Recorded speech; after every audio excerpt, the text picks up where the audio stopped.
Cheesy pasta റെസിപ്പിയാണ്. അതെങ്ങനെയാണെന്ന് നോക്കാം നമുക്ക്. അതിനായിട്ട് 2 തക്കാളി നമ്മളൊന്ന് തൊലി കളയാൻ വേണ്ടിയിട്ടൊന്ന് ഒന്ന് ചൂടുവെള്ളത്തിലിട്ടൊന്ന് പുഴുങ്ങിയെടുക്കാം. എന്നിട്ട് അത് മിക്സിൻ്റെ ജാറിലൊന്ന് അരച്ച് വെക്കാം. എന്നിട്ടൊരു പാൻ അടുപ്പത്ത് വെക്കാം. സൺഫ്ലവർ ഓയിലാണ് ഒഴിച്ചത്. ഇങ്ങനത്തെ റെസിപ്പിക്കൊക്കെ സൺഫ്ലവർ ഓയിൽ തന്നെ ഒഴിക്കണം, വെളിച്ചെണ്ണ ഒന്നും ഒഴിക്കരുത്. എന്നിട്ട് കുറച്ച് 5-6 ഉള്ളി വെളുത്തുള്ളി കുഞ്ഞതായിട്ട് അരിഞ്ഞത് എന്നിട്ട് മൂപ്പിക്കുക. അതിനുശേഷം സവാള 2 സവാള ചെറിയ കഷ്ണങ്ങളാക്കി അരിഞ്ഞതും ആയിട്ടൊന്ന് മൂപ്പിക്കുക. കുറച്ച് ഉപ്പ് ഇടുക.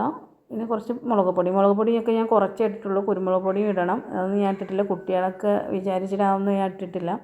പിന്നെ അരച്ച് വെച്ച തക്കാളീൻ്റെ മിക്സും കൂടി ഇട്ടിട്ട് നന്നായിട്ടൊന്ന് മിക്സ് ചെയ്യുക. എന്നിട്ട് നമുക്കിത് ക്രീമി രൂപത്തിലാകാൻ വേണ്ടി ഞാൻ കുറച്ച് പാലാണ് ഒഴിക്കുന്നത്. ഫ്രഷ് ക്രീം ഇല്ലല്ലോ, ഫ്രഷ് ക്രീം ഒഴിച്ചാലും മതി. അങ്ങനെ പാൽ ഒഴിച്ചിട്ട് നന്നായിട്ടൊന്ന് മിക്സ് ചെയ്തിട്ട് അതിനിടയ്ക്ക് ഉപ്പ് ഞാൻ ഇട്ടിട്ടുണ്ട് കേട്ടോ.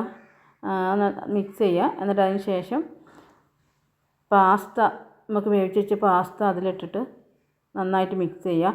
ഇതിലേക്ക് നമുക്ക് ചില്ലി ഫ്ലേക്സ് ഒക്കെ വേണമെങ്കിൽ ഇടാം. ഞാൻ അതൊന്നും ഇട്ടിട്ടില്ല.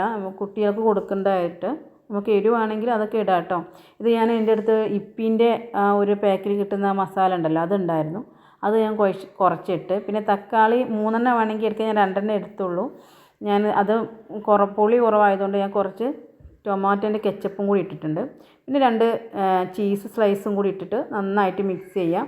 എന്നിട്ട് നമുക്കൊരു അലങ്കാരത്തിന് വേണ്ടിയിട്ട് കുറച്ച് മല്ലിയിലയും പിന്നെ കുറച്ച് ചീസും കൂടി വെച്ചിട്ടൊന്ന് ഡെക്കറേറ്റ് ചെയ്യാം.